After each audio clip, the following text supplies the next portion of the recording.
Assalamualaikum warahmatullahi wabarakatuh. Bagaimana kabar kalian semuanya? Semoga kita masih diberikan nikmat kesehatan oleh Allah Subhanahu wa taala.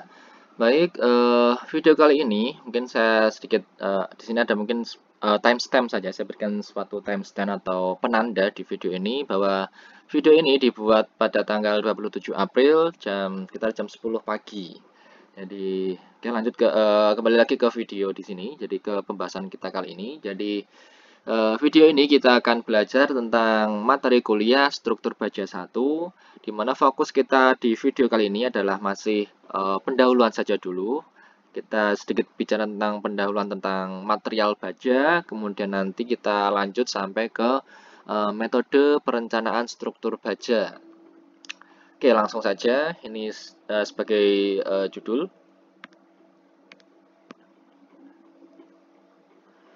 Oke, untuk pertama pendahuluan, pertama kita tuliskan material baja dulu. Mungkin sudah kalian pelajari di teknologi bahan konstruksi atau mungkin materi kuliah yang lain di mana baja ini memiliki kurva perbandingan tegangan dan regangan.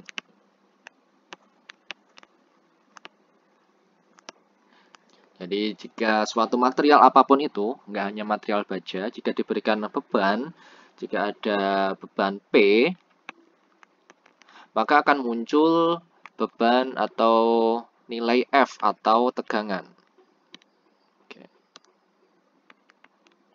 Oke, mau nggak dia?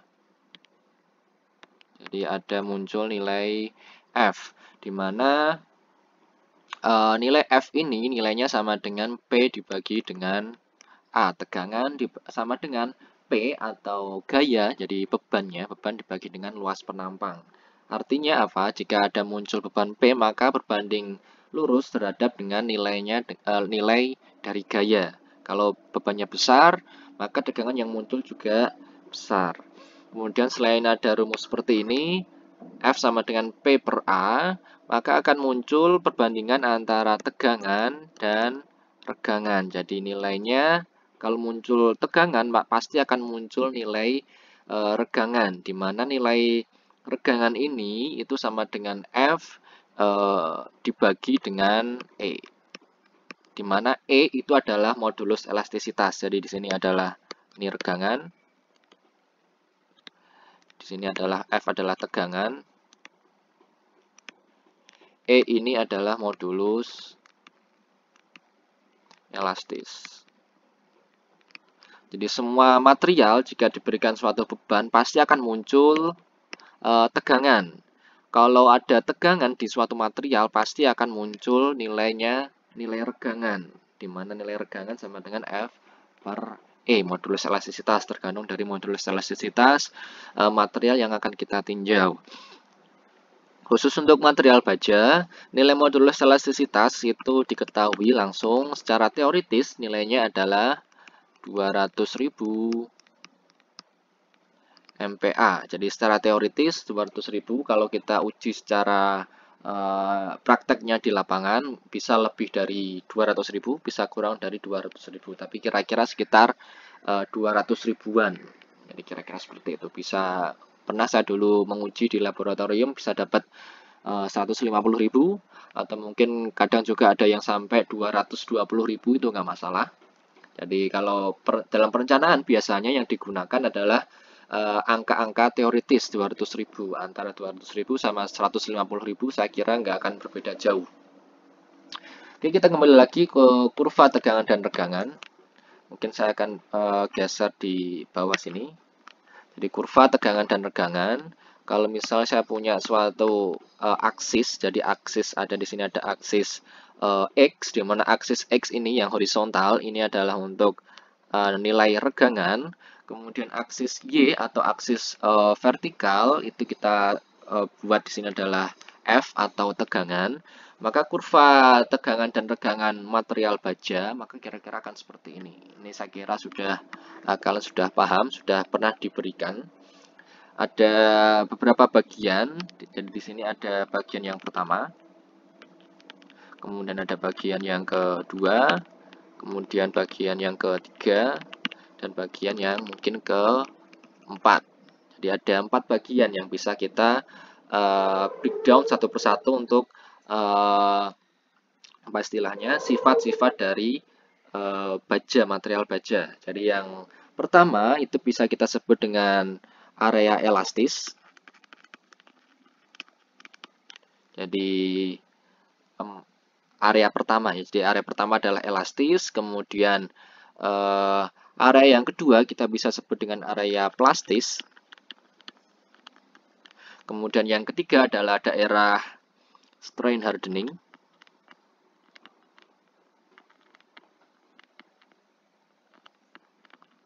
Kemudian daerah keempat ini adalah daerah fraktur.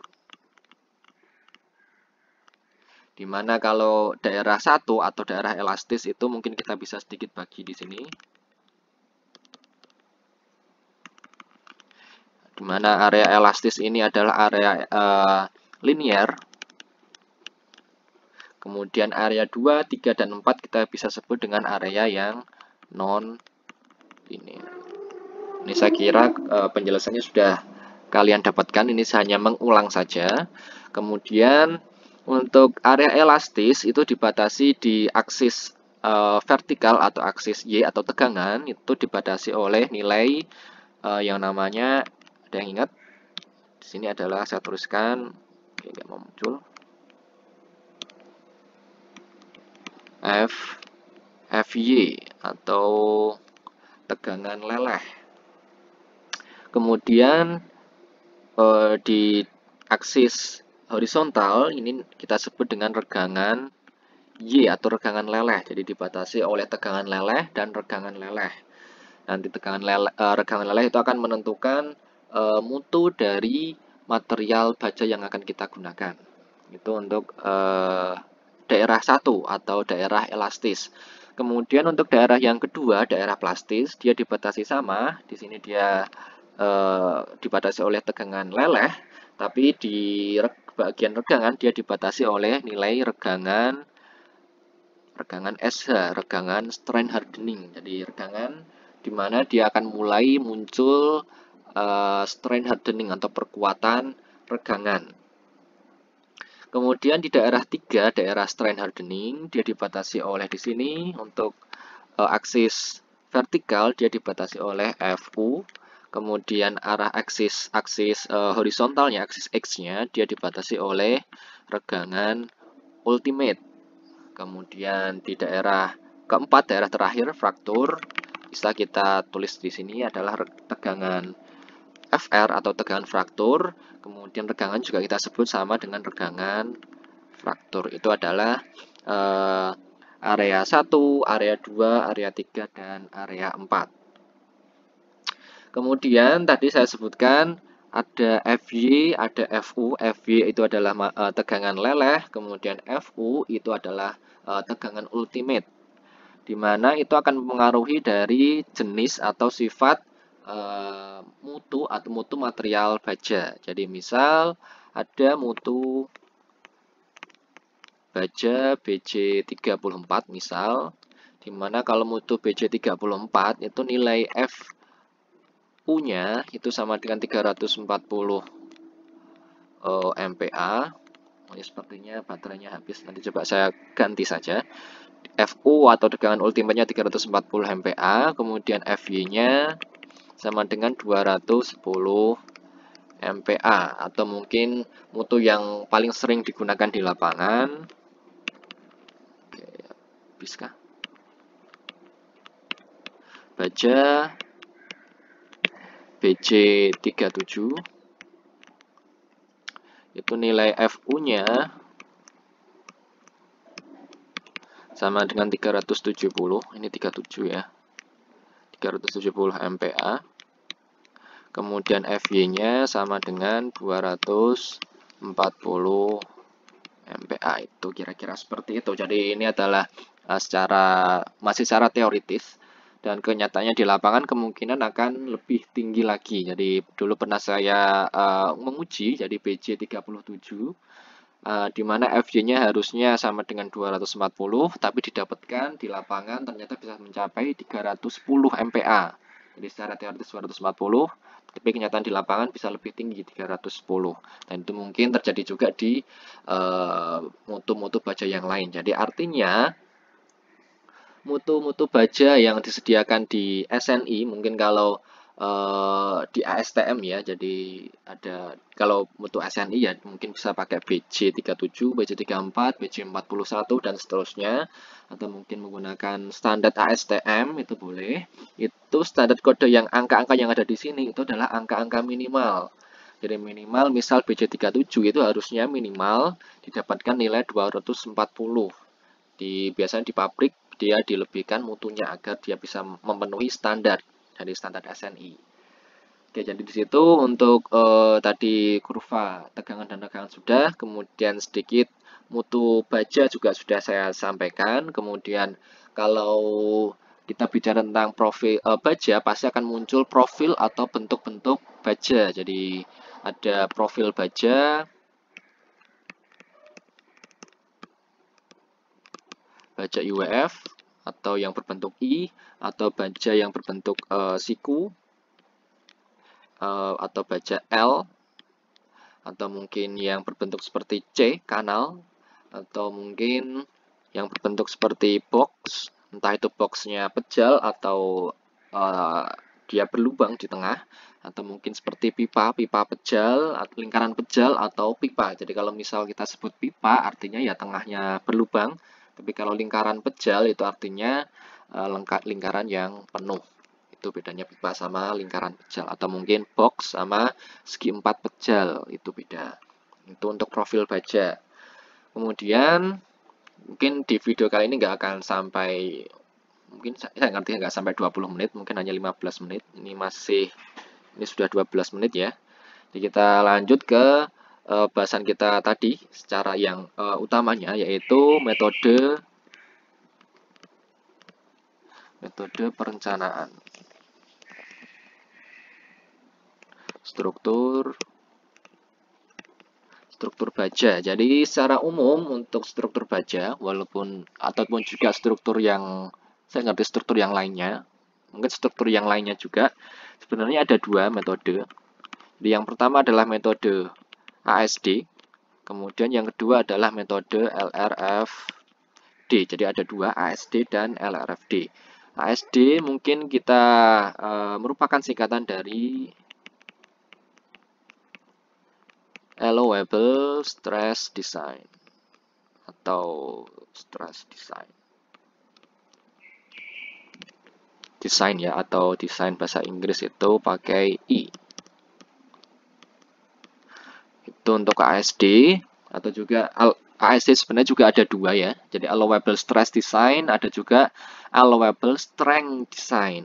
Jadi penekanannya ada di stress, atau stress itu artinya ya tegangan, atau di strength-nya atau P-nya. Jadi bisa di F-nya atau P-nya. Jadi yang kita gunakan adalah F izin atau P izin. Itu adalah di ASD.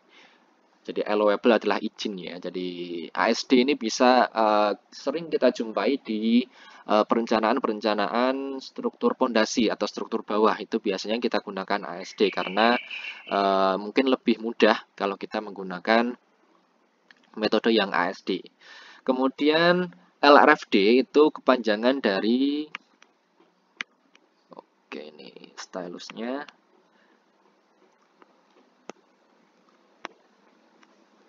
Jadi load resistance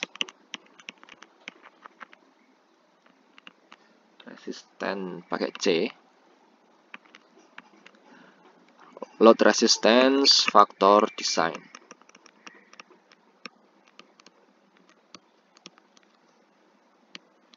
Jadi desain terhadap dari load-nya. Jadi tadi ASD itu adalah, tadi ada stress, ada strength ya. Penekanannya ada di tegangan atau P-nya, kekuatannya P-nya, kemudian itu untuk ASD, tapi untuk khusus LRFD penekanannya ada di load resistance atau gaya eksternal atau beban. Jadi beban yang kita modifikasi. Jadi modifikasi beban untuk LRFD. Kemudian kalau ASD ya tegangan izin atau kekuatan izin, strength allowable strength. Jadi secara prinsipal adalah seperti ini. Jadi ini adalah dari kepanjangannya dulu. Kemudian kalau kita buat suatu diagram di sini, kalau misalnya di sini adalah untuk satu agak ke bawah di sini. Ini ASD. Kemudian yang sebelah kanan ini adalah LRFD. Maka kita untuk desain itu bisa kita gunakan suatu rumus konsep sederhana di mana nilai ada persamaan RU kita bandingkan dengan nilai Rn, di mana nilai RU itu nilainya harus kurang dari atau sama dengan Rn, di mana RU ini adalah bisa kita sebut dengan gaya yang merusak, di mana kemudian Rn ini adalah gaya yang menahan. Gaya yang menahan. Jadi RU adalah gaya yang merusak, Rn itu adalah gaya yang menahan, tahanannya. Artinya ini juga sebenarnya rumus ini adalah untuk rumus secara umum, nggak hanya di perencanaan baja saja atau perencanaan struktur atas saja. Ini juga bisa digunakan di perencanaan apapun di teknik sipil, baik itu untuk entah itu struktur bawah, struktur tanah, struktur untuk bangunan air, atau mungkin apapun itu pasti menggunakan konsep sederhana RU kurang dari atau sama dengan Rn. Jadi ini adalah untuk konsep dari perencanaan. Gaya yang merusak, jadi misal saya sedikit ilustrasikan untuk persamaan di situ sebelum kita masuk ke ASD dan LRFD. Misal ada suatu tanah, kemudian dia ditahan oleh, misal mungkin dia ada dinding penahan tanah, secara sekilas ya. Tanah itu simbolnya kira-kira seperti ini. Jadi tanah ini itu sebagai gaya-gaya yang merusak. Jadi gaya-gaya yang merusak. Jadi dia mendorong dinding penahan tanah itu ke arah samping. Itu adalah gaya yang merusak atau RU. Kemudian Rn, gaya yang menahan, itu adalah dari struktur, mungkin saya berikan warna yang berbeda, struktur dinding penahan di sini. Ini adalah struktur Rn-nya atau gaya yang menahan. Jadi gaya yang merusak, gaya tanah ya. Jadi kalau kita bicara tentang tanah, gaya di tanah itu harus nilainya kurang dari atau sama dengan, boleh sama, terhadap Rn. Mengapa boleh sama? Nanti kita akan coba jelaskan di konsep ASD dan LRFD. Jadi saya kira semoga ini bisa dipahami dengan ilustrasi yang sederhana. Jadi kira-kira prinsipnya sebenarnya sederhana, RU kurang dari Rn. Tinggal kalian cari RU-nya berapa. Kalau tanah ya tinggal gamma tanah dikali dengan ketinggian. Kemudian Rn kalian juga harus hitung, tergantung pertama dari geometri, kemudian dari arah gayanya, apakah itu gaya aksial, gaya geser, atau gaya momen. Kemudian juga kalian harus perhatikan materialnya, apakah baja itu efeknya mungkin di mungkin mutu atau mungkin modulus elastisitas. Jadi kira-kira konsep perencanaan adalah seperti ini. Kemudian kembali lagi ke perbedaan ASD dan LRFD. Sama rumusnya, saya tuliskan. Jadi RU kurang dari sama dengan Rn. LRFD juga sama menggunakan rumus RU kurang dari sama dengan Rn. Tapi perbedaannya, mungkin saya berikan sedikit warna yang berbeda. Untuk ASD, itu kita sebenarnya sama ya, ASD dan LRFD itu menggunakan safety factor. Jadi ada safety faktornya.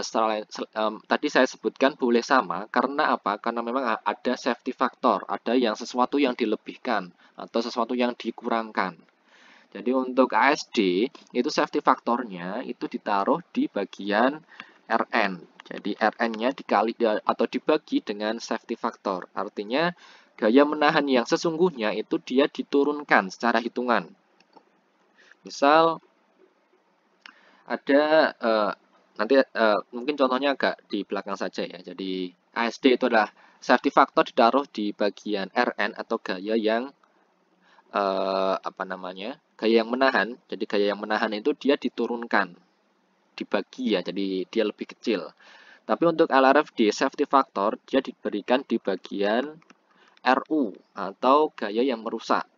Atau tadi di namanya juga sudah jelas ya. Jadi kalau ASD itu adalah penekanannya ada di stress atau strength atau di RN-nya, jadi gaya yang menahan ya. Jadi gaya yang menahan dia diturunkan angkanya. Kemudian kalau LRFD penekanannya ada di load resistance atau gaya yang merusak bebannya.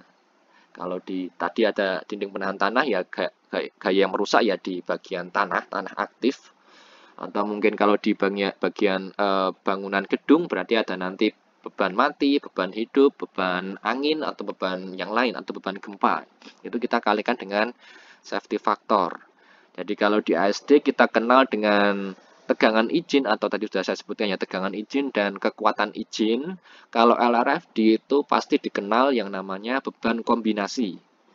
Jadi kalau ada istilah beban kombinasi itu pasti sudah merujuk ke LRFD. Jadi saya ulangi, kalau misalnya ada seseorang yang menyebutkan beban kombinasi, itu pasti merujuknya, metodenya adalah metode LRFD. Tapi kalau misalnya ada seseorang yang mengucapkan tadi ya, tegangan izin, beban izin, itu pasti otomatis dia berbicara tentang ASD. Jadi kata kuncinya adalah tadi ya, kalau ASD tegangan izin, kalau LRFD beban ultimate. Kemudian, kapan kita harus menggunakan ASD, kapan kita harus menggunakan LRFD? Jadi sebenarnya tergantung dari standar kode yang kita tinjau. Misal kalau kita bicara tentang baja, itu baja di standar kodenya ya. Mungkin saya taruh di sini, standar kode baja itu mengacu ke SNI nomornya 1729, nomornya 2015 tentang ya bangunan struktur baja. Itu untuk SNI tahun 2015 baja itu dia menggunakan metode LRFD. Jadi seperti itu.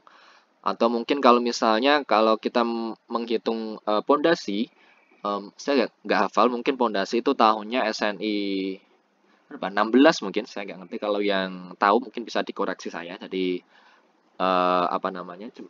pondasi dia menggunakan SNI tahun 2016 itu menggunakan metode ASD. Jadi tergantung dari standar kode yang kita gunakan. Jadi kita tinggal merujuk. Kalau misal beton, seingat saya beton itu tahun 2013 dan terbaru tahun 2019 itu sudah menggunakan, saya nggak ngerti apakah sudah diakomodir antara LRFD. Boleh pakai LRFD, boleh pakai ASD, boleh. Tapi kalau biasanya ya, kalau sebelum tahun 2002, jadi di tahun 2002 muncul standar kode baja dan standar kode beton. Itu standar sebelum tahun itu, tahun 2002 itu masih menggunakan metode ASD. Jadi sebenarnya metode LRFD adalah metode yang baru ya. Walaupun yang namanya baru itu nggak pasti benar, artinya memang yang jelas kalau kita di teknik sipil asal kita ikut aturan, insya Allah hitungannya kalau kita sudah benar ya sudah akan benar. Asal standarnya kita patuhi. Jadi entah pakai ASD atau LRFD ya tinggal kita kembali lagi ke rujukan yang kita gunakan, apakah menggunakan metode yang mana, yang satu ASD atau yang kedua yang LRFD, tinggal tergantung dari standar kode.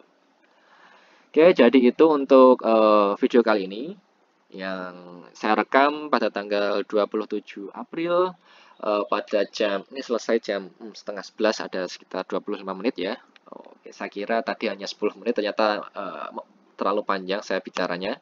Oke, kemudian nanti akan saya berikan tugas mungkin saya akan sampaikan di WhatsApp group atau mungkin di deskripsi, silakan kalian cek. Jadi untuk video hari ini, struktur baja 1, metode perencanaan struktur baja, dan nanti ada sedikit preview atau review tentang material baja sedikit, kurva tegangan dan regangan, dan seterusnya tadi. Saya kira cukup, kurang lebihnya mohon maaf. Assalamualaikum warahmatullahi wabarakatuh.